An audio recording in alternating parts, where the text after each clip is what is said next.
Hello there, everybody. Yes, you're right. It's the bright and bushy-tailed faces of Ewan. Say hello, Ewan. Hello. Scott, say hello, Scott. Hi. And me, say hello, me. Hello, me. And we've just watched the first teaser trailer for Star Wars Episode 9, or Episodics, as the hashtag went, for the rise of Skywalker. Yeah. Now, before we break down the whole Star Wars celebration thing they've done today in the big panel, everything else we've learned, and the trailer itself, just going to push you for an immediate reaction to the name Ewan. Scott. Yeah, same. Like, really? I'm meh, so carry on. It didn't grab me, that name, although I imagine it's one of those things where as more of the story becomes known, it might make a lot more sense and we might get a bit more invested in it. But immediately I was a bit like, yeah, but I'll tell you what I did like. Blue font. Yes. They've had a red, a yellow, and now That's that's all the experimentation. primary colours now I accounted think for. it's a little bit verbose, isn't it? You could have had Skywalker's Rise, but instead they've gone for the Rise of Skywalker. It feels Yeah. very much like a fan fiction novel, doesn't it? Well, I mean, okay, let's dive in a little bit, because I think, I mean, the whole thing that this needed to be was, you know, fan service the movie. If you go down the whole Last Jedi, you know, Did all the it? mixed reactions, whatever you want Did to it? call that. Yes, Really, it did. though? But that's what the movie didn't need to be. But it feels like that's what this is going to be. That they're just going to go, okay, what's the biggest fan cards we can play? One, we'll resurrect Palpatine, and two, we're going to maybe make Rey Skywalker after all, hence Rise of the Skywalker. Well, we'll get That's to what I think all they're doing. that in a bit. So the trailer opens with, as was pointed out in the office, yet another heavy breathing shot. They do like that in Star Wars, and we see Rey on unnamed desert planet. Anyone Sure. want to speculate? Jakku, Tatooine? What do we think? Well, it's been filming in Jordan, and I don't think they've headed there before, so this could be a completely new planet. Nice Interesting. new desert planet. Yet Yes. another desert planet in Star Wars. She's breathing heavily. Well, what is she looking at, we wonder? And we see that it is a TIE fighter, TIE Interceptor A perhaps? TIE Interceptor going very, very low. Kind of like a Yeah. speeder, like a TIE speeder, maybe? I don't know. It looked Maybe really little cool. Kylo's in there. It reminded me greatly of that scene in North by Northwest, but obviously that's not what happened. Anyway, so we cut the thing, goes around again, nice bit of dialogue. What do they say? Luke starts telling her that the thousands of years of knowledge are now. Oh yeah, in her. everything's just All transcended the down. generations. into All the one generations person's, carry forward, yeah. I think it was pretty much that is a bit of that's a thematic carry on from the Last Jedi. Yeah, Very That feels consistent. big hint that because that wasn't dialogue from Episode 8. No. That looks that to me, we can probably take that as blanket confirmation that Luke is back as a Force ghost, which Yes. we kind of assume would be the case Yes. anyway. Yeah, he but that's was on- still really cool, and yeah, I like that opening shot. I thought was gorgeous. Yes. The whole flipping over the TIE fighter, it reminds me so much of the old Clone Wars cartoon from the early 2000s. That was really hyper stylized. The Samurai Jack guy did it. Whatever. I'm going off on a tangent. What I Pretty will cool. say here is the first thing that jumped out at me was I remember watching the first trailer for The Force Awakens and saying, do you remember that particular shot of the speeder running across the desert? And The in Magnum. Yes, in the near ground is a crashed TIE fighter, which draws your eye. Yep. There's this crashed X-Wing, which draws your eye. But then you suddenly realise all of a sudden it's gone out and there's a huge, big crashed Star Destroyer. And I said at the time, that is a better piece of cinematography than you saw in the entire prequel trilogy. Minus that the two one- sons. Minus Sure. that one moment, that Yeah. was absolutely brilliant. And this trailer already, the way it was shot, even from the opening couple of scenes, does look like it's a return to that really good level of It's craft confident, yeah. from The Force Awakens. I thought that was sort of lacking a bit in The Last Jedi. Not my biggest criticism of it, but one of the things I thought, it's very much the J.J. Abrams effect, I would say. It Yes. already feels like a J.J. Abrams film, even in those opening couple of seconds. Yes. Then what else did we get? We got Billy D back as Lando. That's Yeah. The Falcon. He's there having a laugh. I'm sorry. Before the trailer even happened, Billy D. Williams came on and absolutely stole the panel. Yes. He was so. He's just so great, and I love the idea that for the past 30 years, he's just been around shagging around the universe. shagging robots across the Living universe. up to the version of himself that they sort of, put a bigger emphasis on back in Rogue One, because he's even got a pretty much very similar costume, like similar colours and Yes, everything. Solo. Solo, Solo, yes, not yes. the other. But you can tell it's a reaction video. I know. But yes, very much. But yes, just having Billy D. Williams. I mean, like we've seen him in the gym, we've seen him get back in shape and everything. Just having him strut back out and just completely own it was brilliant. And then like you get this little bit that he's driving the Falcon again. Fantastic. That's the stuff that I really really like. What else jumped out at you? Because we've got a number of different shots that appears to be in this very dark, rainy world, which I just thought reminded me of Rogue One. Okay. The bit where they go to the Yes, base is a bit very interesting. Very similar to that. We got what looked like some kind of almost Jabba style barge with everybody on it, and it was careering out of Yeah, control. yeah. The other shot that really stuck out to me in terms of just looking beautiful was the whole stuff with Kylo and he's charging at the Resistance soldiers in the forest. I think before or after that, you have a bit where he's marking notches on his helmet.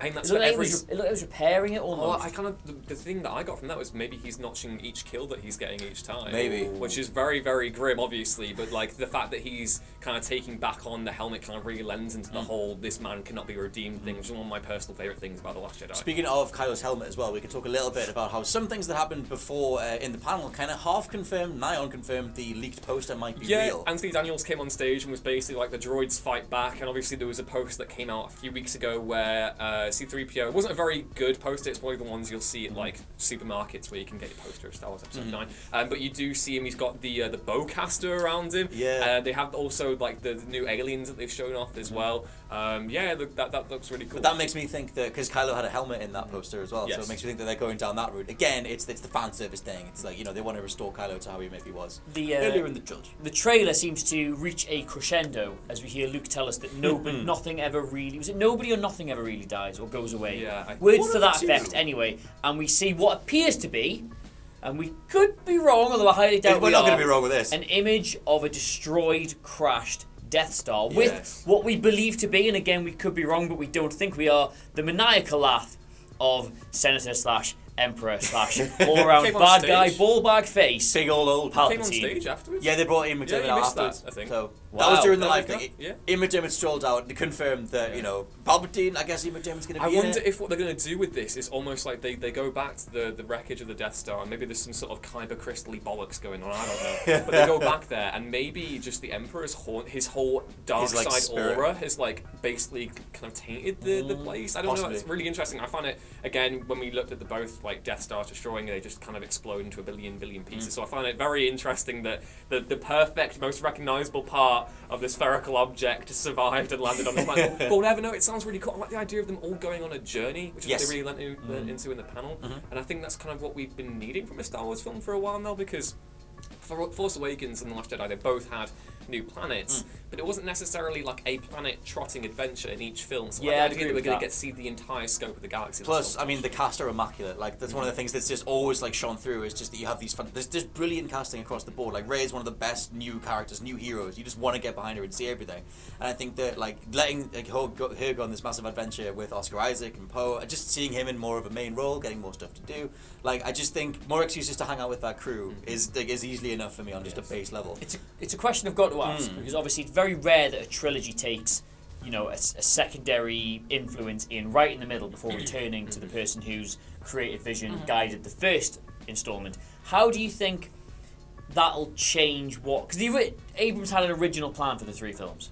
It's always been rumoured that apparently he sketched out what he would have done, what he would have done for 2 and what he would have done for 3, and that's apparently what Ryan How close do you think he's going to be able to, let's say this is true, close to realising what his original ambition was for the 3rd film, given that it was taken it felt a very different direction. I think the thing to bear in mind is that with the original Star Wars trilogy, even though they were all written by George Lucas, each director did put their own stamp on the film. So Lucas directed A New Hope, and then obviously Evan Kirshner did Empire Strikes Back, and everyone forgets the guy who did Episode 6, unfortunately. I'm very sorry about that. But sorry, man. I think Episode 8, I think this film will potentially help recontextualize that. I'm obviously someone who loved The Last Jedi. Please don't hate me in the comments. I absolutely love that film. There are plenty of people who love The Last Jedi. But I think that maybe people who necessarily sat on both sides of the divide for The Last Jedi, maybe they end up getting something more out of that film from this. I think it's very interesting. Very possible. There's no need to reconcile anything. I think all of these films stand alone fair enough.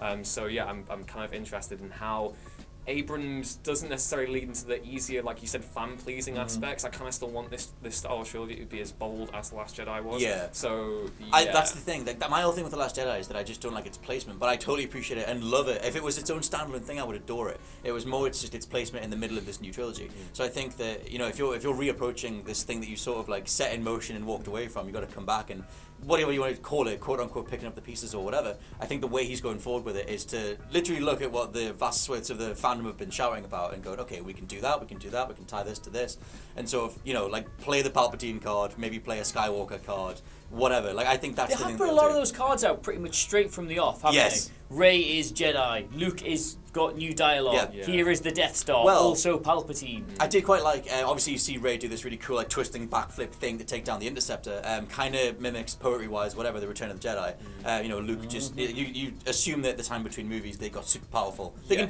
totally do that and with that's Rey. the thing, is like thematically the sequel trilogy is very similar to the original trilogy. You know, you have the introduction to this new threat in the first one, second one's super dark, third one we introduce the Jedi who has been trained the entire film and they're at the peak of their abilities. So yeah, I did kind of think it was interesting how Colbert was asking about if Rey might have any new abilities in this film. Right. And then she passed, Daisy Ridley passed the question on to Abrams, and he was just there like, I used to love you. So I think that maybe kind of confirms that there's going to be some more Force powers. Maybe. Honestly, even though I at my moment, my main kind of emotion is just intrigue. Like, I really don't know what to think about Palpatine and all that. So, Well, yeah. as you say, your main emotion is intrigue. It is a teaser trailer and a very short one at that. So there's not much we can concretely establish from that other than the title B, Palpatine, C, the Death Star, which is, for me personally, enough to get me more than excited and asking a lot of questions, which I think we can regard that as a successful teaser in that regard. Before we wrap up, you two watched the panel. I was very busy doing far more important things. Same. Any other big takeaways from that you'd like to mention, other than the silly hairdryer? So, BB-8's got a new friend, right, and he's literally a hairdryer on wheels, and he also sounds like a clanger. One wheel. But he also sounds like a clanger. So yeah, Very much. cool. Was that it? Anything else? I was doing other things Some of the too. new cast got announced. Jana is one. I've forgotten the. I think it's Naomi Aki. I think she's playing that character. They didn't kind of lead into any of the potential possibilities of them being related to Lando. They kind of had a joke about it. And then obviously they had the new guy who's playing Chewbacca back on stage, who was just basically. Oh, is that the really, really, really tall dude? Yes. All right. And as well, Mark Hamill didn't turn up, No. but he might not be anymore, but he was on the official website when they initially did the full roll call for episode 9. He was part of that. They do want you to know that Mark Hamill's involved, hence the voice or whatever. But I think all of this is building to, you know, his reveal in episode 9. So they're obviously building up to something based around Luke Skywalker making a big old return in ghost form. One quick fancy thing. One things. quick thing we did in the office. This is literally going to be like 2 seconds. I'm going to dedicate to this. Go for it. Interesting that when Obi-Wan became a Force ghost, he left his cloak behind. But when Luke became a Force ghost, he took it with him. Anyway, Obi-Wan's naked. That's my takeaway from that. Anyway, let us know what you made of the teaser trailer in the comments below. And of course, don't forget to like, share, and subscribe to What Culture, you idiot. But in the meantime, thank you very much for watching. This has, of course, been the trailer reaction panel that was accidentally established over the course of a few movies. Why not? You and Scott and me. Names are on the bottom, probably. We'll see you soon. Bye. No, may the see you soons be with you. You will We need like to the work on video. Yeah, these are the dorks you're looking for. Oh no.